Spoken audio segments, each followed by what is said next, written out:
Assalamualaikum warahmatullahi wabarakatuh.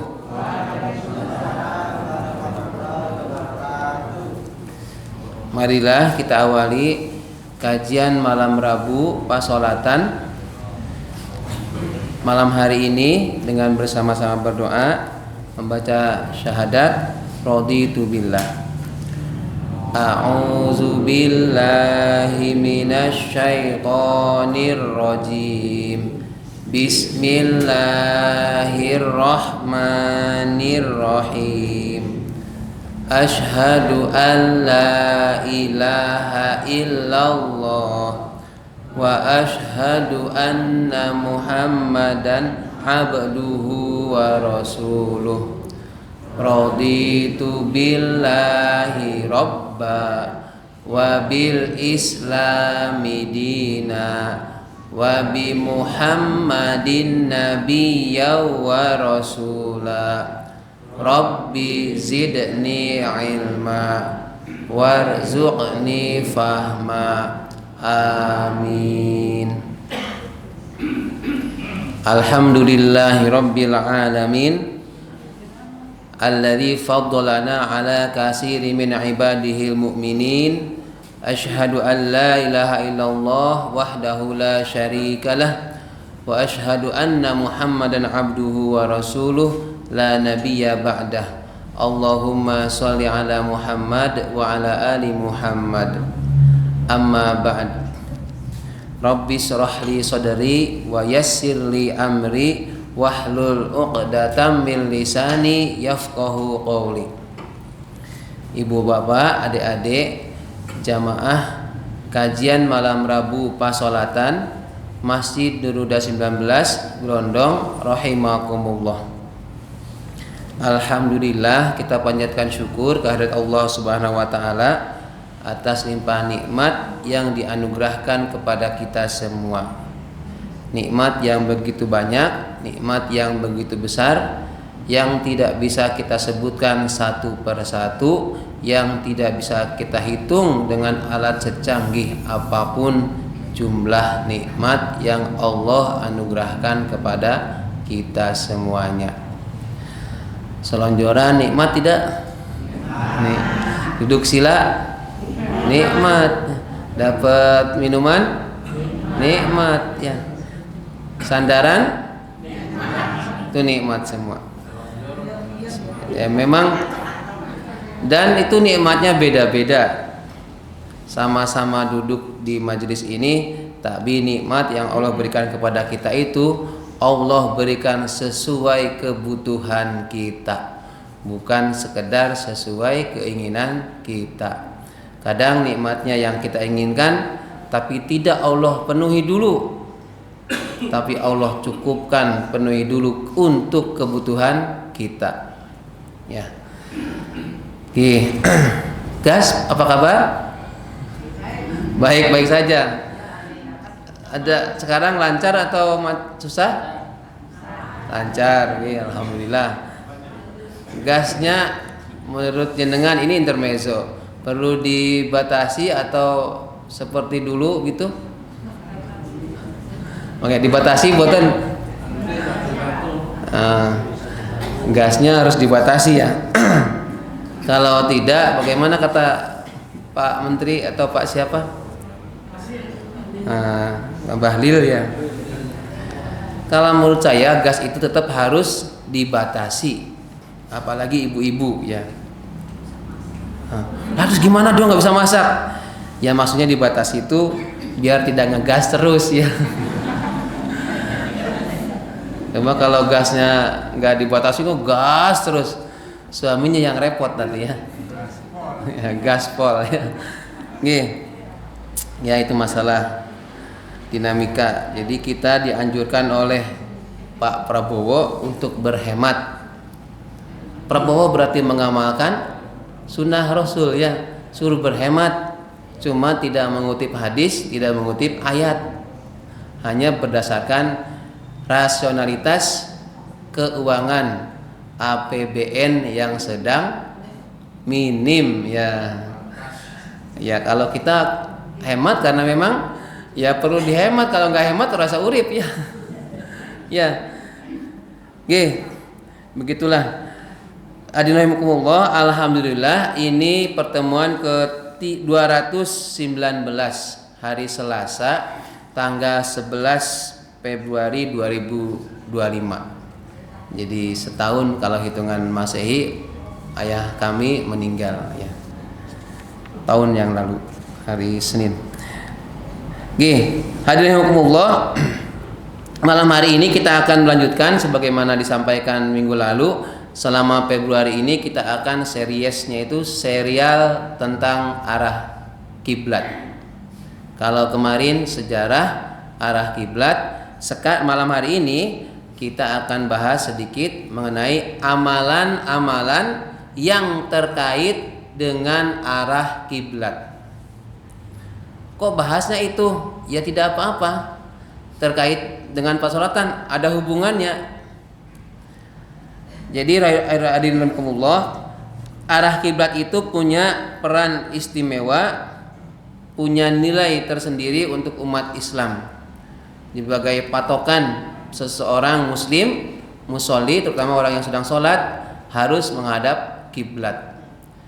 Apakah yang kiblat khususnya di Baitullah, Makkah, Ka'bah. Ada orang yang di sebelah timur Ka'bah, contohnya orang Indonesia. Ada orang yang di sebelah barat Ka'bah, misalnya orang Afrika Selatan.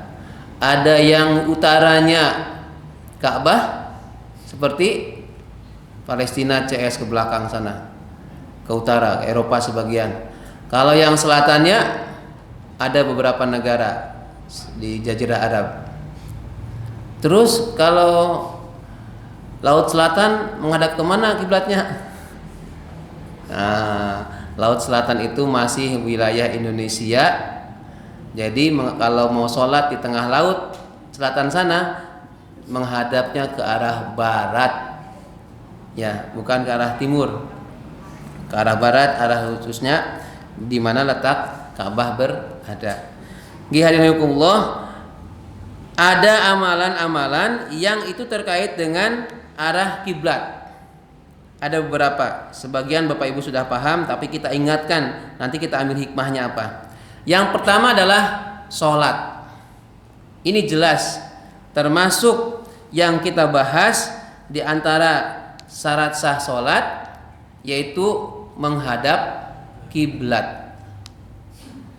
Rukun sholat terpenuhi, tapi kalau menghadapnya bukan ke arah kiblat, bisa tidak sah sholatnya, karena tidak memenuhi syarat sah sholat. Jangan sudah dari mulai rukun, dari ada niat, takbiratul ihram sampai salam terpenuhi semua, tapi sholatnya menghadap utara, digelondong jenengan menghadap utara, berarti sholatnya tidak sah, meskipun rukunnya terpenuhi. Kenapa tidak sah? Karena syarat sah sholat menghadap kiblat tidak terpenuhi. Oh, bagaimana kalau bingung karena di tempat yang baru? Itu beda kasus, ya beda keadaan. Kalau tidak tahu, tanya, ya bagus, tanya dulu. Kalau nggak ada orang sama sekali, sudah yakin. Saya kira kalau pas siang hari bisa kelihatan dari matahari. Kalau malam hari pun kalau pas ada bulan bisa dilihat. Tapi kayaknya kalau di sini nggak mungkin kejadian ya. Kecuali kalau jenengan tiba-tiba di tengah hutan, terus misalnya macet. Wah, ini saya belum saat isya nih, malam-malam. Mau kemana ini arah utara, barat, selatannya? Nah, bingung. Maka kalau itu beda lagi kasusnya, maka pilih yang diyakini itu arah kiblat. Kiblatnya, oh ternyata begitu tahu siang, oh ternyata semalam saya sholatnya menghadap utara. Ya tidak apa-apa, karena tidak tahu dan jenengan sudah berusaha mencari tahu. Dan sekarang kayaknya nggak mungkin ya, karena sudah ada HP, GPS arah utara selatan. Arah kiblat malah ada aplikasinya, sudah ketahuan. Jadi yang pertama, amalan yang terkait dengan arah kiblat adalah sholat. Dalam hadisnya minggu kemarin sudah sampaikan, apabila Rasulullah SAW akan mendirikan sholat, beliau menghadap kiblat, mengangkat tangannya, lalu mengucapkan Allahu Akbar. Itu menghadap kiblat, ada penekanan menghadap ke arah kiblat. Kemarin disampaikan sebelum arah kiblat ke Ka'bah, arah kiblatnya atau sholatnya Rasul menghadap ke Baitul Maqdis. Ketika suatu saat, suatu hari sholat asar di pertengahan sholat zuhur, lalu turun ayat supaya menghadapkan arah sholatnya ke Ka'bah di arah Mekah sana, sehingga berputarlah Rasul. Para sahabat pun menyesuaikan, memutar. Bukan berarti Rasul tadinya di depan sini, imamnya sahabat di sini, kemudian makmumnya tapi makmumnya ke belakangnya Nabi Muhammad. Bukan ajeg cuma balik kanan, tapi ajeg enggak. Aku itu ada orang yang berkata enggak, pasti berisik itu. Oh iya, di dalam hadisnya tidak disebut komentar orang, loh kenapa? Tetapi setelahnya Rasul selesai, itu ada beberapa komentar, ada beberapa sahabat yang komentar, bahkan ada yang dia itu bepergian, Rasulullah SAW merubah arah sholatnya dari ke arah Baitul Maqdis ke Mekah, ke Ka'bah, ke Masjidil Haram, di sini di Ka'bah. Jadi ada sahabat yang bertanya, apakah Rasul lupa atau bagaimana merubah Ka'bah, merubah arahnya? Itu wahyu. Jadi kata Rasul, dalam bahasa Rasul itu, ketika dalam sholat aku mendapatkan wahyu melalui Jibril supaya memalingkan wajahnya ke arah Ka'bah, ke Mekah. Dan betapa senangnya Rasul ketika ayat ini turun. Jadi perintahnya Rasul awalnya sholat menghadap ke Baitul Maqdis, berubah ke arah Mekah. Nah, saya mengilustrasikan karena Baitul Maqdis itu arahnya ke utara kalau di sana, sedangkan ini ke selatan. Di sana loh ya, bukan di sini. Kalau kita kan utara, barat, timur ya. Kenapa senang? Orang-orang kafir, orang-orang Yahudi itu kan semula mengejek Rasul. Bahasa kitanya tuh, Allah Muhammad gowo-gowo agama anyar, jebulna ya, jebule salate sama, salatnya menghadap ke Baitul Maqdis. Itu jadi bahan ejekan orang-orang kafir di sana. Allah Muhammad kok salatnya katanya agamanya baru, agama Islam. Ternyata untuk ibadahnya sama. Jadi kan sholat itu sebelum Nabi Muhammad mendapatkan Isra Mi'raj, perintah sholat wajib itu sebelumnya pun para nabi sholat. Nah, ada nabi yang diutus oleh Allah ketika sholat sembahyangnya itu menghadap Baitul Maqdis, yaitu nabi yang dari keturunan Bani Israel, dari Bani Israel. Sedangkan nabi dari garisnya Ibrahim itu menghadapnya ke Ka'bah. Jadi ada dua golongan. Makanya ketika diminta untuk ke Baitul Maqdis, aslinya Nabi Muhammad itu kurang sreg, berharap banget ketika sholat itu Nabi Muhammad menengadah ke atas, maksudnya bermohon sedang sholat itu supaya ada perubahan arah kiblat, dikabulkan oleh Allah, menghadaplah ke arah Ka'bah. Jadi Nabi Muhammad sangat senang waktu itu. Ya, Allah, yang pertama ibadah yang terkait dengan arah kiblat adalah sholat. Makanya saking pentingnya kiblatnya, yaitu arah kiblatnya ke Ka'bah dalam sholat, itu sampai sekarang sholat harus menghadap ke Ka'bah sana. Kita di belakang kita ya. Itu sholat tidak bisa ditawar Kecuali dalam keadaan tertentu, misalnya dalam perjalanan atau dalam situasi yang gelap, tidak tahu arah kiblatnya yang mana, maka gunakan mana yang paling yakin menurutmu arah kiblatnya. Di tempat yang gelap, petang dedet itu, mau sholat, urung sholat, mengarah kemana ini? Saking gelapnya ini ya. Ya meskipun sekarang kayaknya nggak mungkin banget ya. Bisa jadi, cuma kayaknya 1001 ya kemungkinannya. Kalau naik bis itu Pak, Gih. ini kayak belok gitu ya. Oh iya. Nih nanti ada bab khusus nanti ya. Bagaimana kan ada sudah kasus-kasus ya. Bagaimana kalau pas dalam kendaraan menghadap kemana? Padahal itu jalan. Kalau Nabi Muhammad SAW itu untanya pas pertama itu dihadapkan dulu ke arah kiblat. Begitu, nah itu arah kiblat dulu. Setelah itu berputar, terserah arahnya mau kemana. Namanya kendaraan, apalagi kita di bis misalnya ya, kan kadang ke utara, kadang belok lagi ke sini ke barat gitu ya. Kalau arahnya mau ke Pemalang misalnya ya, artinya tidak aja ke arah barat terus. Tapi kalau di kapal kan jelas ada arahnya, itu mau belok kemana tetap kayak banyak tuh kesana terus kalau di kapal laut tuh. Iya. Karena ada aulanya, ada musolanya. Oke.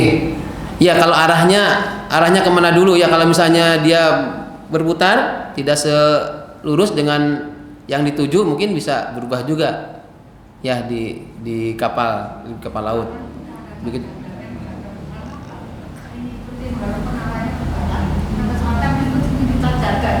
Oke. Ya, itu kalau pas orangnya baik, sajadahnya diarahkan ke arah kiblat. Mungkin ada yang jahil juga kan, arahnya dibalik gitu ya. Soalnya di stasiun arah kiblatnya diputar, sajadahnya diputar. Orang menghadap ke timur semua, kan repot ya. Itu ada yang jahil, bisa jadi ya. Oke, kalau yang bagaimana sholat dalam perjalanan kaitan dengan arah kiblatnya, nanti bab khususnya itu termasuk setelah ini. Nanti akan saya jawab lebih lengkap lagi minggu depan berarti insya Allah ya. Oke. Yang kedua, mengubur jenazah. Menghadap kemana Bu? Ke barat. Kalau di sini barat ya. Yang di barat itu kepalanya di utara atau di selatan? Di utara. Patokannya utara gitu atau patokannya apa? Bagus ya, menurut orang tua dulu. Iya, memang orang tua kita dulu itu berarti ada nilai-nilai agamanya. Karena di sebelah tetangga kita itu daerah kidulan dikit itu ada yang kepalanya di selatan. Iya. Ada yang di selatan, iya. Coba aja di sana sebagian. Meskipun diubah tetap karena dari dulunya gitu. Yang penting kan menghadap ke baratnya, jadi kepala tapi miring ya ke kirinya yang jadi miringnya ke kiri. Jadi ada yang mau dipraktekkan.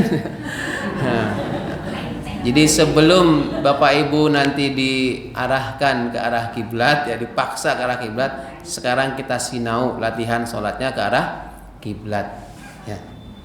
Jadi kalau di kita arah kiblatnya itu sebelah barat, maka posisi ini misalkan kepala itu di utara, lalu dimiringkan kemana? Ke kanannya si mayit, ya, iya kan ke kanan mayit, jadi menghadap ke barat. Kita bahas itu adalah kiblatnya di barat ya. Nanti jangan sampai terkecoh dengan hadis nanti terkait dengan BAB ya, buang hajat. Jadi ketika mengubur jenazah dipastikan bahwa ini ada sahabat juga yang menceritakan bahwa ketika Rasulullah SAW menguburkan jenazah seseorang itu sangat menghormati kiblat baik dalam keadaan hidup maupun mati, maka sampai mati pun si mayit itu dihadapkan ke arah kiblat. Saking menghormatinya arah kiblat. Bukan sekedar lagi masih hidup sholatnya menghadap kiblat, tapi setelah mati pun orang yang hidupnya setting ya supaya orang mati si jenazah itu menghadap ke kiblat. Jangan sampai mayitnya sendiri yang menghadap ke kiblat. Kebayang nggak? Mayitnya misalnya begini menghadap ke atas aja, terus sampai mau akhir dikasih tanah kok, aku kok urung dimalingkan ke arah barat ya. Terus dia sendiri kan, wah bisa geger ya. Malah jadi orang sido dikubur udah wedi ya, Melayu ya. Kalau pakai adzan itu wajib apa enggak mau ditimbun itu? Oh nggih. Nanti ada ikhtilaf ya. Nanti adzan itu misalnya ya, tadi mau dimakamkan adzan dan qomat, kemudian melahiran kanan kiri telinga bayi diadankan. Hadirinkumullah, jenengan pahami adzan itu pertamanya adalah untuk menyeru, mengajak sholat. Itu kuncinya.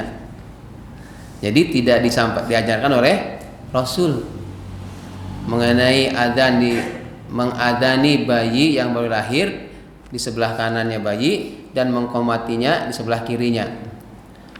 Loh, kalau ada yang begitu ya nggak apa-apa. Lalu daripada disetelin waktu ku kecil kan repot ya. Atau apa kan repot malah. Begitu anak lahir, bapaknya langsung rangkul, gendong. Siapa yang bapak baru ya? Dredeg loh ya. Langsung diadani, adzan. Tapi kalau adzannya jangan seperti lagi mau di masjid, di adzan di masjid. Allahu Akbar, Allahu Akbar. Boy ini stres itu. Lah kenapa sesuai banget kan? Susternya juga bisa repot. Itu sesuai banget Mas. Biasa adanya Allahu Akbar, Allahu Akbar, Allahu Akbar, Allahu Akbar. Itu kalau mau. Ya, tapi jangan diyakini itu sebagai sunahnya Rasul. Cuma itu mengharapkan pendengaran si bayi itu yang pertama didengar adalah lafaz Allah. Allahu Akbar, Allahu Akbar. Yang kanan, yang kiri pun demikian. Bahkan ada yang menyampaikan saking pentingnya adzan ini. Le, kamu tahu nggak waktu kecil, bukan tak tahu ada yang mungil ya. Waktu kamu kecil bayi brojol, kowe tak adani. Allahu Akbar, Allahu Akbar. Terus sebelah kiri tak komati. Mengko nek aku bapakmu meninggal, tulung yo, kowe adani aku gantian. Ada yang saking pengennya gitu. Jadi pengen akhir hayatnya itu awal hidup pendengarnya yang didengar ada adzan, ketika mati pengen juga gitu. Meskipun sejatinya kalau orang sudah meninggal kan tidak tahu mau dibacain, mau dikumandangkan adzan kek, mau di hadroh kek, tetap ora krungu ya. Iya kan? Karena orang sudah meninggal. Yang dibutuhkan adalah doa-doanya. Begitu sudah 7 langkah, malaikat Bapak Ibu yang menguburkan, Bapak ya, Ibu-ibu jangan ya sampai. Maka malaikat kubur datang. Bukan ngirim sembako atau ngirim gas, bukan, tapi bertanya, Man Rabbuka, siapa Tuhanmu, siapa nabimu, apa imammu, apa kitabmu. Terus gampang banget, nanti aku tak sinau saiki wis. Ora iso ngono ya. Nanti di alam kubur itu yang menjawab itu bukan refleks, meskipun dia seorang profesor, dia hafalannya luar biasa. Begitu pertanyaan siapa Tuhanmu, jawab Allah, enggak bisa. Enggak semudah itu, Bro. Ya. Jadi enggak semudah di dunia ditanyain, nah, konek penguji takon, siapa Tuhanmu, kamu jawab Allah. Itu bisa diakalin. Nah, di alam kubur enggak bisa. Gih. Jadi ketika sini ya, kembali lagi ke sini. Kalau menguburkan jenazah menghadapnya ke arah kiblat. Perkara adzan tidak adzan itu ikhtilaf. Ya, tidak diadzani pun tidak apa-apa. Ya. Kalau memang budayanya begitu ya ikuti aja, tapi diyakini tidak ada dasar dari Kanjeng Nabi, hanya budaya saja ya sudah nggak apa-apa, silahkan aja. Tapi jangan memaksakan itu harus. Misalnya ada yang misalnya ada si fulan di makam ada anaknya belum datang masih di luar kota, sudah dimakamkan. Ditanya, Om, tadi pas ayahku dimakamkan, dikuburkan, diadani enggak? Ora. Kok ora sih? Misalnya, terus dia gali lagi, dia adani lagi, ya nggak bisa ya. Ya sudah, nggak apa-apa, nggak bakal protes mayitnya itu ya, gara-gara nggak diadani. Karena kalau dulu yang merantau mesti adzan mau ditimbun itu. Nggih. Begitu bapak saya turun adzan, lama caranya kayak rugi gitu sama. Nggih. Ya nanti terkait itu makanya saya ikhtilaf, silahkan kalau memang sudah bolehnya gitu aja, tapi nggak diyakini itu sebuah kewajiban. Ya. Kalau ada yang mau dan ada yang adzannya mau, ya silahkan aja, nggak apa-apa ya. Artinya tidak apa-apa itu jangan sampai gara-gara bab adzan mayitnya malah terbengkalai. Hidupannya malah. Aku sudah dikubur aja, kan repot ya. Gara-gara dia adanya ora yo adzani ora, malah mayitnya yang repot nanti. Suemen toh. Ini ada orang dikubur ora, sida ora dikubur, malah repot ya. Nggih. Kemudian yang ketiga ini amalan yang terkait dengan arah kiblat, yaitu melempar jumroh. Nah, yang sudah munggah haji, melempar jumroh itu dalam pelaksanaan ibadah haji. Ibu-ibu, bapak, ibu-ibu kan kemarin manasik. Nah, itu melempar jumrohnya menghadap ke Ka'bah atau membelakangi Ka'bah? Hujan, ya lali. Boro-boro kelingan pala bang udan banjir di Mekah ya. Jadi ketika melempar jumroh itu 7 kali, 7 kerikil maksud saya, itu menghadapnya ke kiblat. Setahu saya tidak ya Pak. Tidak harus. Tidak Ya. Sekarang gini ada Pak di tengah mulai ya. Muter gini kan. Iya. Yang masa menghadap ke belakang mana? Iya. Bahkan dari sana. Betul. Nih saya terus. Dari sana, Nih. gitu kan. Nggih, saya teruskan. Berdirinya sebisa mungkin itu menghadap Ka'bah, menghadap si tiangnya itu. Ini Rasul nih, diawalinya ya dengan 7 kerikil lalu berdiri menghadap kiblat untuk berdoa setelah atau sebelumnya melempar jumroh. Begitu selesai dia menghadap ke arah kiblatnya, berdoa di sana. Pas lemparnya tidak harus lah muter je. Kalau pas melemparnya enggak. Pas di itu kan muter. Ketika melemparnya itu bisa jadi pas di sini dia membelakangi Ka'bah. Ya. Jadi yang terkait dengan arah kiblat juga yaitu pada saat pelaksanaan haji melempar jumroh. Itu yang ketiga. Kemudian yang keempat, lebih 20 ya? Oh, lebih 18.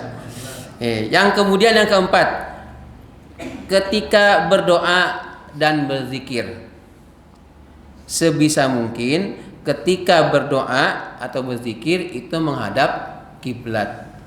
Ini kalau Nabi contohkannya ketika sholat istisqa, sholat menghadap meminta hujan. Nabi itu keluar menuju tempat sholat untuk meminta hujan, lalu berdoa dengan menghadap kiblat dan membalikan selendangnya.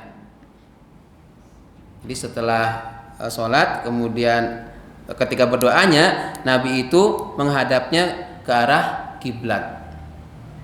Ada yang menyebut membalikan selendang itu dari kanan ke kiri, ada yang dari kiri ke kanan, dibalikan. Ada juga yang bukan kanan kirinya tapi dibalik selendangnya. Ketika meminta hujan, artinya penekanannya dalam berdoa pun arah kiblat itu diutamakan saat berdoa. Saat khusus itu berdoa mengarahnya ke arah kiblat, menghadap ke arah kiblat. Doa-doa khusus ini terutama ya. Apakah harus ke arah kiblat berdoa? Tidak harus. Ya, di sini misalkan berdoa boleh nggak? Boleh. Tapi kalau dalam keadaan khusus berzikir habis sholat, pada sholat itu ya baca doanya menghadap kiblat. Bagaimana kalau dengan imam? Imam itu kesunahannya setelah salam kemudian baca istighfar, lalu membalikan badannya menghadap ke makmum. Nah, ketika mau berdoa, apakah perlu balik kanan? Ya silahkan, balik kanan memimpin doa gitu, bareng-bareng silahkan. Tetap pun tidak apa-apa. Artinya menghadap makmum gitu doanya imam, ya silahkan. Tidak wajib doa itu menghadap kiblat, tetapi kesunahannya doa atau berzikir itu menghadap kiblat. Nah, termasuk zikirnya adalah membaca Al-Quran, disunahkan. Tidak harus loh ya. Oh jangan-jangan memaksakan ke arah kiblat. Saya tuh kalau baca Quran pagi-pagi yang menghadapnya utara, karena pas jendela silir. Nah, jadi kalau menghadap kiblat malah menghadap lemari, malah baca Quran lihat saya ya. Cermin maksudnya ya. Jadi ke utara. Kalau baca Quran sebaiknya disunahkannya ke arah kiblat. Seandainya tidak pun tidak apa-apa. Kalau bisa arah kiblat, lakukan ke arah kiblat. Oke, kemudian yang kelima, menyembelih hewan kurban atau hewan selain kurban, ayam misalnya. Menghadapkan wajah hewan itu ke arah kiblat. Ini bapak-bapak yang sapi atau kambing ya, sapi terutama di sini itu dipastikan wajahnya ke arah kiblat. Ya sama seperti mayit juga ya, dia menghadapkan ke arah kiblat. Jadi jangan, sebaiknya ketika menyembelih hewan kurban ini diriwayatkan oleh Jabir bin Abdullah. Saya bacakan terjemahnya saja dulu. Nabi Muhammad SAW menyembelih 2 domba pada hari kurban dengan menghadap kiblat seraya mengucapkan inni wajjahtu. Ini yang dalam hadis riwayat Abu Dawud ya. Ada yang membaca bismillah kemudian Allahu Akbar. Poinnya adalah ketika menyembelih si hewan itu kepalanya menghadap kiblat. Utara atau selatan? Kepalanya di selatan. Oh, kepalanya di utara. Iku Pak. Gimana? Utara gitu loh Pak. Selatan. Di selatan. Sapi ya? Iya. Selatan ya? Maaf, kepalanya menghadapnya ke kiblat ya. Kalau agak repot juga ya. Oke. Poinnya menghadapkan ke kiblat untuk si dombanya, untuk hewan kurbannya. Kemudian yang keenam, nah ini biar cukup, nanti ada tanya jawab ya buat minggu depan. Tadi udah kendaraan ya. Yang keenam, buang hajat, BAB atau BAK, buang air besar atau buang air kecil, pipis ya. Dalam keadaan terbuka, ketika hendak buang hajat, maka arah kiblat harus diperhatikan kalau ruang terbuka. Abu Ayyub Al-Ansari meriwayatkan bahwa Nabi bersabda, apabila kalian buang hajat, ini utuh dulu ya karena terkait dengan arah ini. Apabila kalian buang hajat, janganlah menghadap atau membelakangi kiblat, namun menghadaplah ke timur atau ke barat. Ojo saklek mendapatkan ini loh ya. Pertama, janganlah menghadap atau membelakangi kiblat, udah sepakat. Tapi kok yang kedua, namun hadaplah ke timur atau ke barat. Padahal kita kalau pipis menghadap kemana? Kemana? Kebanyakan utara atau selatan. Loh kok di sini malah menghadaplah ke timur atau ke barat? Nah, karena di sana ini patokannya Ka'bah. Nah, di Madinah ya, Madinah dengan Madinah utara, Mekah di selatan. Jadi kalau mau pipis jangan kalau di Mekah tidak menghadap ke utara atau menghadap selatan, tetapi menghadaplah ke timur atau ke barat. Neng Mekah. Tapi di Indonesia kebalikannya. Tadi saya sampaikan kita itu posisinya Indonesia itu ada di sebelah timur Ka'bah. Jadi jangan menghadap ke barat, jangan menghadap ke timur. Kalau menghadap ke barat berarti sama dengan menghadap Ka'bah. Kalau menghadap timur berarti membelakangi Ka'bah. Lah terus gimana? menghadaplah ke utara atau ke selatan. Ini catatannya dalam keadaan terbuka. Tidak ada penutup batas-batas tembok. Bagaimana kalau di kamar mandi boleh tidak menghadap ke barat atau timur?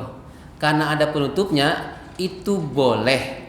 Cuma cari amannya tetaplah di setting kamar toiletnya itu kamar mandi buat toiletnya menghadap ke utara atau menghadap ke selatan. Lah gimana nggak bisa? Ya sudah ke barat, tapi pastikan ketika buang hajatnya dalam keadaan tertutup. Jadi sudah tertutup, tidak dalam keadaan masih terbuka. Di lapangan misalnya, di kebun itu alam terbuka atau tertutup? Terbuka. Kecuali di kebunnya dikasih misalnya waring, pembatas karung gitu ya. Ini kemudian menghadap ke barat, ikan bapak karena tertutup penghalang. Cuma baiknya kita setting ke utara atau ke barat, ke utara atau ke selatan. Nih.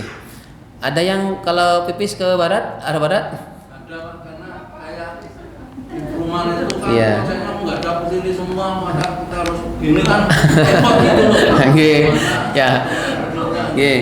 Jadi untungnya begitu. Untungnya tidak wajib, ya tidak haram juga, tidak wajib ke utara selatan dan tidak haram juga timur barat. Ya, Nabi ini Islam itu mudah ya, jangan mempersulit diri gara-gara terus perumahan dirubah semua ya, repot nanti malah. Tapi kalau yang pengembangnya paham ini misalnya sedikit aja tentang adabnya gitu ya. Ketika BAB itu tidak menghadap barat dan timur kalau di Indonesia, maka gimana caranya desain perumahannya itu pas kamar mandi atau toilet tidak sampai menghadap ke barat atau ke timur. Nah, kalau sudah kejadian kok misalnya tempat Mbak Yanto itu menghadap barat dan timur, ya sudah tidak apa-apa. Nggak usah, waduh kata Pak Ud nggak boleh barat dan timur, terus naik hadap pipis BAB nadak ning masjid kan repot juga nanti. Ya. Pripun? Diserongin ya. Diserongin ya, diakalin ya.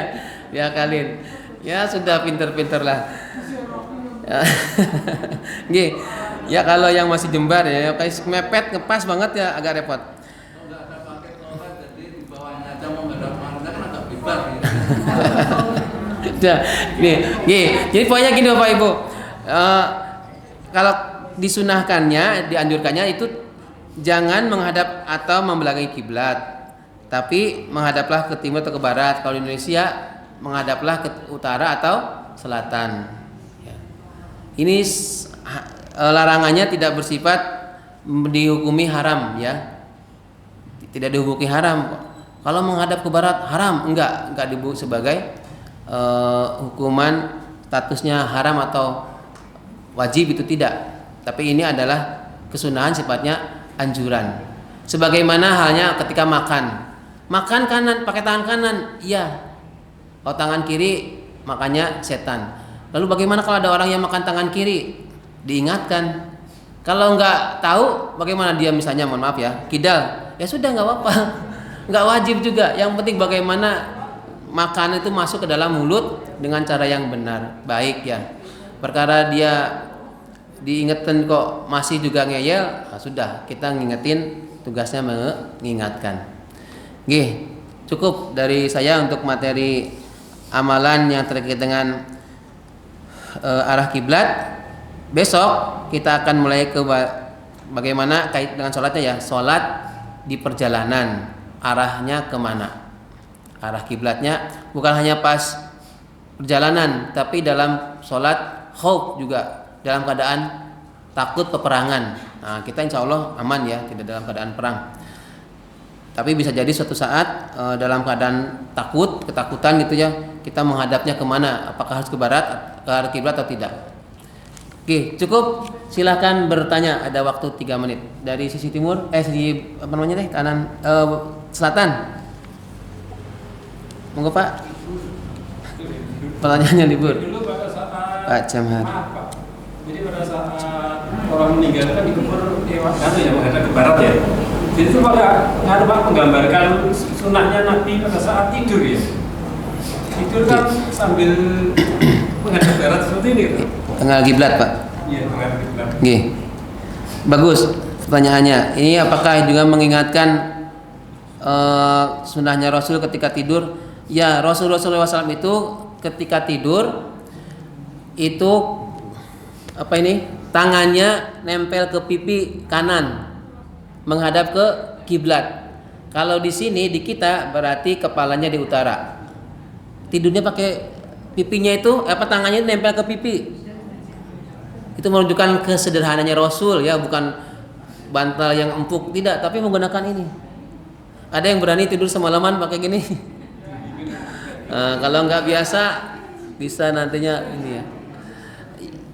Artinya itu miringnya ke arah kiblat di kanan. Kalau dari segi medis, si beban ini anggota organ yang dalam tubuh ini lebih nyaman ketika miringnya ke kanan daripada miring ke kiri. Kan tidur kalau misalnya 4 jam, 5 jam, apa-apa kan 5 jaman ya, 4 jam. Ada yang 8 jam? Hah? Bayi ya. Ada yang tidur jam 9 terus bangun jam 6? Jarang-jarang ya. Saya kira seusia saya dan dengan ke atas itu 4 jam itu tubuh akan merespon suruh bangun. Masih bertahap ya, bersambung, estafet tidurnya. Oke, matur nuwun.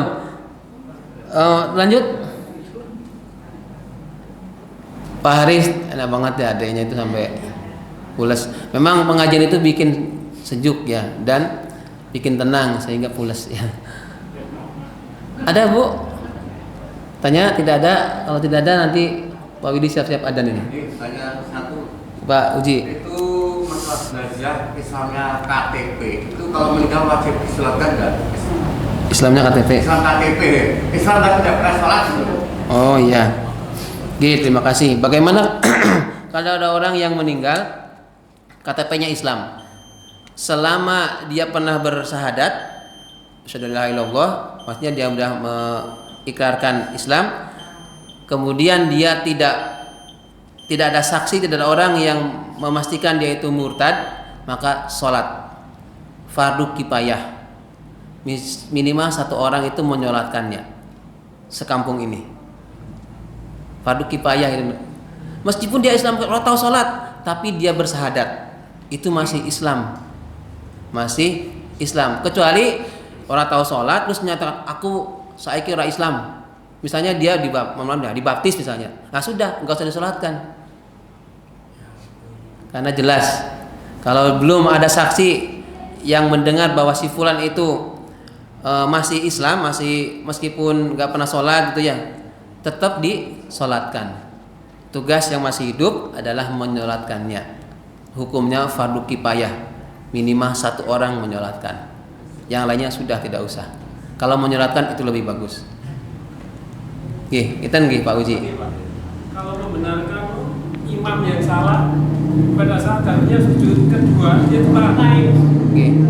Subhanallah, subhanallah, dia bingung, salah, subhanallah, naik salah. Akhirnya gimana Pak? Nggih. Ya. Ada 2 cara kalau yang bapak-bapak mengingatkannya dengan baca tasbih subhanallah. Kalau ibu-ibu bagaimana? Punggung, telapak ini ya. Tapi nggak bakal kedengaran kalau ibu-ibu. Makanya di sop pertama ini mengingatkan subhanallah. Begitu di subhanallah imamnya kaget. Salahnya ngopo ya? Masa nggak mungkin juga imam takon. Apa nih sing salah bre? Nggak bisa juga. Nggak bisa. Makanya imam tuh harus konsentrasi ya. Begitu harusnya duduk tahiyat awal. Ya, kan setelah sujud, harusnya kan 2 kan. Oh iya. Nah, dia itu setelah sujud pertama Langsung berdiri.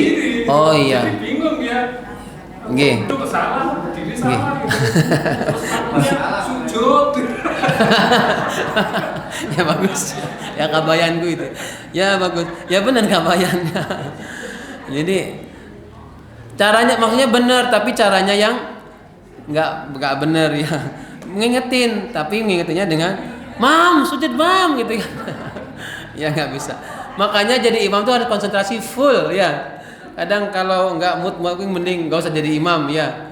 Pikirin lagi suntuk gitu atau mikirin pekerjaan itu mending rasa jadi imam. Jadi banyak imam itu kan banyak ya. Gitulah. Jadi mengingatkannya, cara mengingatkan imam adalah dengan bacaan tasbih untuk bapak-bapak, untuk ibu-ibu dengan menepuk punggung telapak tangan. Jangan ibu-ibu, kalau ibu-ibu yang subhanallah, ya masih imamnya sesek aku jadi imam salah meneh biar ibunya ada yang bilang subhanallah. Repot ya. Nggih pun dah menit-menit kita sudah ya. Kita akhiri dengan bersama-sama doa kafaratul majelis. A'udzubillahi minasyaitonir rajim. Bismillahirrahmanirrahim. Subhanakallahumma wa bihamdika asyhadu an la ilaha illa anta astaghfiruka wa atubu ilaik. Alhamdulillahi rabbil alamin. Assalamualaikum warahmatullahi wabarakatuh.